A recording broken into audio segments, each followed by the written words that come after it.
What's up, guys? Dakota Taylor here, bringing you the second College Football's Finest Hour podcast. Now, today we're going to go ahead and talk about this Les Miles situation over in LSU. Recently, Les Miles was at a Gridiron Club meeting of some sort, and he reportedly said that this Saturday would be his last game at LSU. These reports later got denied by LSU, but it still brings up another factor. Either way, he said he'd be gone soon. Now, I don't get this simply because all he's done is produced for this school. And the way LSU is just handling this whole situation just kind of frustrates me.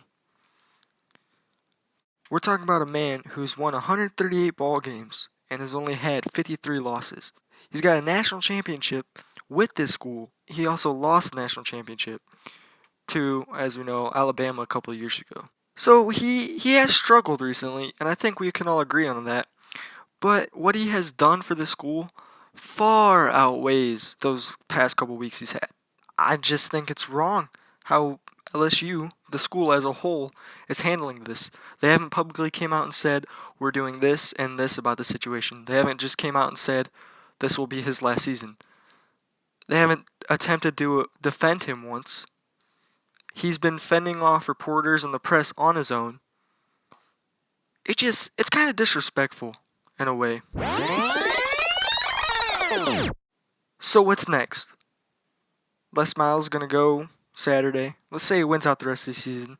He does finish the season here. What's next? Who are they going to hire? Who else has a better resume than this man right now? They're going to have to go buy out another top-line coach from another top-of-the-line school who's probably not just going to let their coach leave. They're going to have to spend some serious money to find a replacement for this man.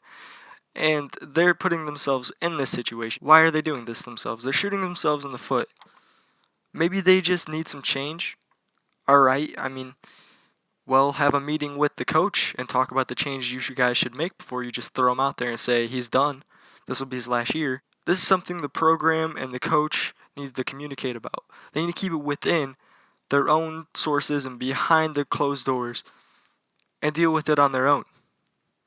Besides just saying, oh, we're going to let him go soon or this is going to happen.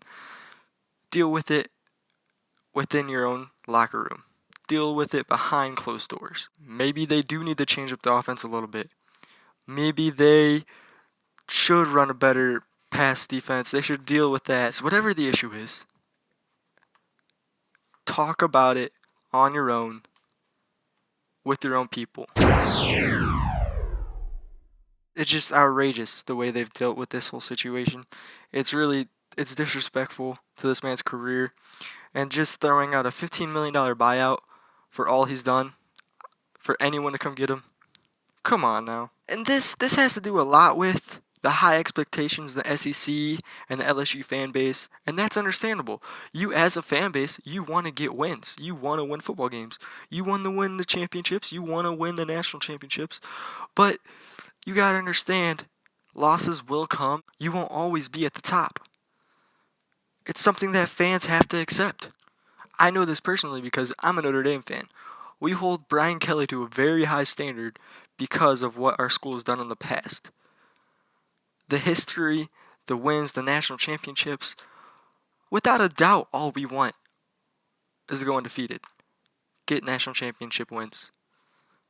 Bring home the W's. But we know, I think this is a message to any fan, losses may come. And they may be terrible losses, and they may be short losses. They may be, oh man, we almost had it losses.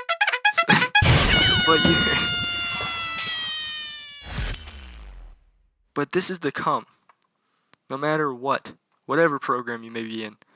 You could be a small school and have your season of the year. You could be going undefeated, and this is your year, and then you could still lose that one ball game. And you'll just instantly think, man, let's get this coach out of here. You could be that big program that has everything going for you, and you lose that one ball game, and people react like we need to fire the coach. Maybe that's not always the answer. Maybe the answer is figuring out what's wrong within.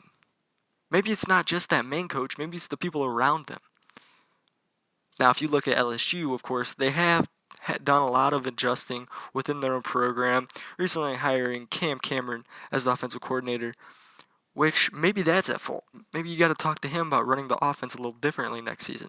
All I'm saying, guys, is a lot of these situations can be handled within their own program without instantly firing the head coach that's in position. Because it's not always his fault. Maybe one of the other coordinators is at disagreeing with the head coach. And let's say that coordinator has a little more leeway on the play calling. Just with that said, it's preposterous to blame all of this on one guy. Les Miles has brought so much to this program, bringing you the best running back in the nation in the past year's recruiting class, which whether he sits out next year or whatever, he still brought you that guy. He brought you a lot of talent. You see Odell Beckham Jr. in the NFL. He finds a talent, he brings it to your school, he produces, he gets the guys to the next level. With that done, he brought you W's. Just because he's lost a couple games, you just want to throw him out now. Just because he's lost a couple games, you're going to throw him out of the position, fire him with nothing said, not even defending him. It's outrageous. I'm done. This has been college football's finest hour, and I, Dakota Taylor, am out of here.